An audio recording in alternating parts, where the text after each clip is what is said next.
অয়ন্তিকা বিশ্বাস। আজকে আমি আপনাদের কাছে একটা ছোট্ট রান্নার রেসিপি নিয়ে চলে এসেছি। তো আজকে আমাদের যেহেতু শনিবার, তাই আমরা নিরামিষ খাই, তাই আজকে আমি বানাবো এইখানে কুলেখাড়ের শাকের বড়া। কুলেখাড় শাক এমনিতে শরীরের পক্ষে ভীষণই উপকার, আর কুলেখাড়ের শাকের বড়াও খেতে ভীষণই ভালো লাগে।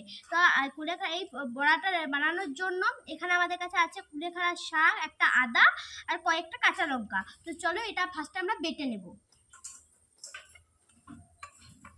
চলো বন্ধুরা বেটে নিই আমরা এখন।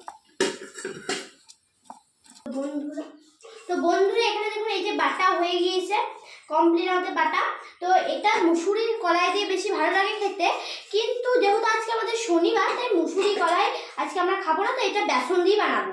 তো ফার্স্টে এটা বেসন দিয়ে দিয়েছি আমি।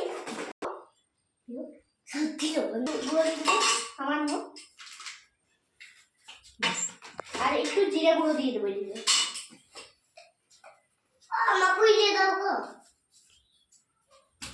ভালো করে মিক্স বানিয়ে নেবো, মিক্স করে নেবো ভালো করে।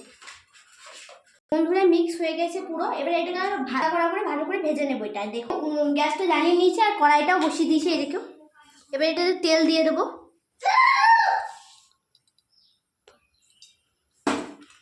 এখন একটু তেলটা গরম হবে, তারপরে বড়াগুলো ছাড়বো। নিচে এগুলো ভাজা হবে, ভালো করে গড়া করে ভাজা হবে, তারপরে তুলে দেবো বড়াগুলো।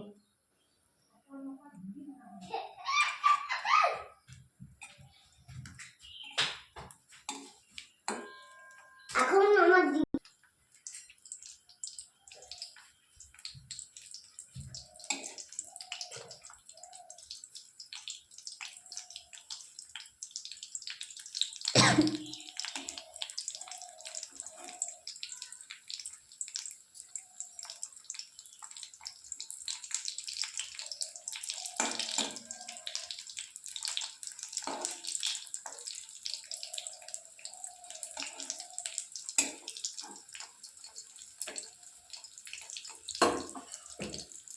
তো দেখুন বন্ধুরা, আমরা গ্রামে বাস করি, তখন বড়া ভাজা হোক তা করতে আমাদের পরিবেশটা দেখুন। পুরো চারিদিকে গাছপালা, সব দিকেই আমাদের পুরো বাড়িটাই গাছের ঘেরা।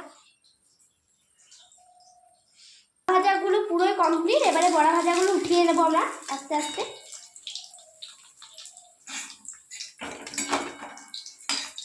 সত্যি বড়া ভাজাগুলো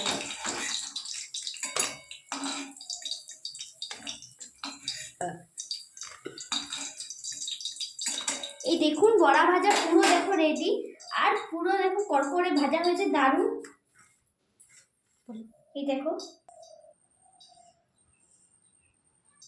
দারুণ হয়েছে খেতে। তোমরা কিন্তু এটা সবাই ট্রাই করবে, দারুণ হয়েছে, খুবই সুন্দর হয়েছে খেতে।